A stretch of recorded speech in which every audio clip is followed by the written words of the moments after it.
Hey, how's it going everyone? I'm Rahul. So this is my second video and this is going to be a follow-up to my previous video that I did. And it was actually about taking a new perspective for the new year. The perspective I'm taking is basically following something called the Holocene calendar.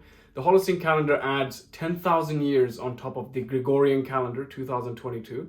And what it does is, when you do that, you basically account for all of human civilization, which is roughly about 12,000 years.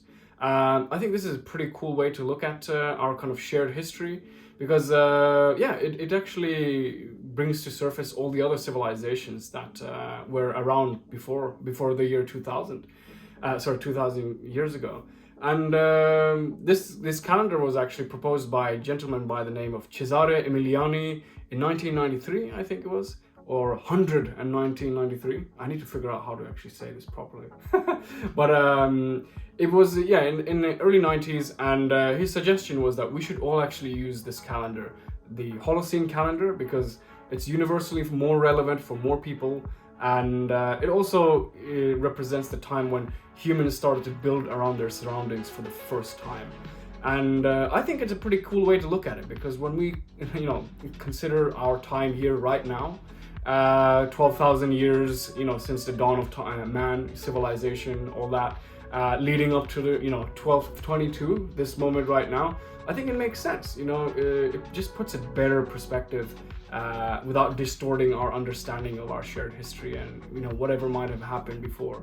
And in this video, I'm going to talk about some of the civilizations that have walked across on this planet in the last 12,000 years.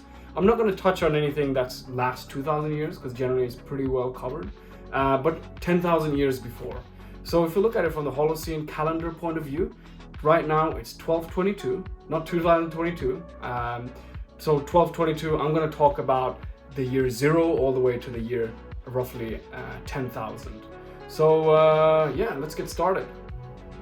My name is Rahul, and this is basically I'm going to be documenting my YouTube journey. So first time doing this, so feel free to check it out. I hope you learned something as well. But just to kind of anchor what I'm going to be talking about, it's going to be roughly around engineering, climate, and my life. So if any of that kind of stuff is interesting while I document my journey, please make sure you subscribe, and let's get moving. So about 12,000 years ago, the current interglacial epoch began.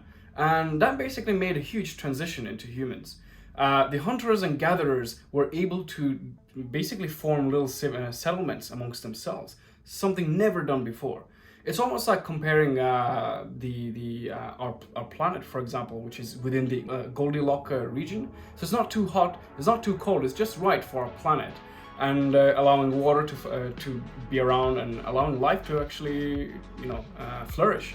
In the same way, the first civilization, or first settlements that began, were in the Fertile Crescent, which was somewhere in today's eastern Turkey. And for the first time, 12,000 years ago, in eastern Turkey, there was a new type of basically human activity taking place. That basically resulted into the rest of history.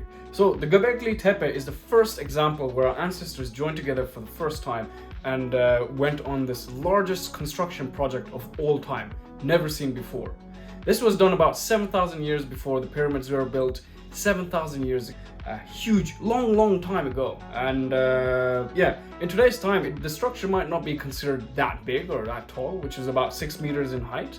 But it is impossible to imagine what could have triggered such human collaboration, especially from hunters and gatherers who then came together to build something for the first time. The structure also has a lot of pictures of animals and mythical creatures that have been carved on the stones. And we have no idea how they were able to do this kind of stuff from their times, back in the days as the early Stone Age civilizations. And unfortunately, we have no way of knowing at the time either. All of these secrets are probably hidden within the Göbekli Tepe, which is currently being uncovered. And luckily, about 20 years ago, give or take, a gentleman or a German archaeologist by the name of Klaus Schmidt, just by pure luck, was able to find it in 1995. The rest, it was made available to everybody else to have a look, and finally UN declared it as a UNESCO heritage site in 12,018. So just a couple of years, 4 years ago, when looking in from the human era point of view. But anyway, that's it. I mean, only recently we've seen something so like into that level of past. So the site is still a work in progress, and hopefully we can learn more about the secrets of human as it gets uncovered more and more. Perhaps we might even learn a secret or two about human collaboration as well. For now, its present is purely an intellectual guess, but it's open for anybody to ponder our own. And this is where our year 0 begins, roughly, on the human era calendar, when humans collaborated for the first time on an unprecedented scale. So now that we talked about the Göbekli Tepe, the first human construction that had ever taken place, I think we're in a good place to start talking about the civilizations that rose afterwards. We're not going to talk about each and every single one of them, but we're going to touch on quite a few just to kind of paint this picture of the last 12,000 years, or the first 10,000 years of the 12,000 years. Man, this is a tongue twister. But anyway, wish me luck. I think I'm going to need it. So instead of using BC, we're going to be using HE. And it's basically 0 HE is about 12,000 years ago. 1000 HE would be about 11,000 years ago, and so on. So let's start at 1000 years HE. So the first city was founded, Jericho. The progress was quite slow in the first millennia or so, but more and more permanent settlements started to show up as people started to learn about domestication of plants and animals, and that led to the agricultural revolution. More and more people being able to work with the earth to sustain themselves. Pretty crazy power to harness. And with that, there came the earliest signs of trade as well, around 2000 HE, which is pretty cool. Technology was still advancing constantly, and that eventually led to the invention of and widespread of pottery. And around 3000 HE, a lot of more cultural communities started to show up around India, present-day India, around China, and more in the Fertile Crescent. Sometime after 4000 HE, humans began to work with metal for the first time, and they did that by mixing tin and copper. This led to the eventual transition, beginning around 5000 HE, from the Stone Age to the early Bronze Age. This was a monumental achievement, as humans had the new capability of molding objects to create tools unseen before. As a result, these new powers led to new things, like the ability to write and scribe, or being able to create the famous first wheel. So we generally credit the ancient Egyptians for mummifications, but it just happens to be so that it was actually the Chinkoro culture from South Americas that mummified human remains for the first time 2,000 years before the Egyptians at 5000 HE.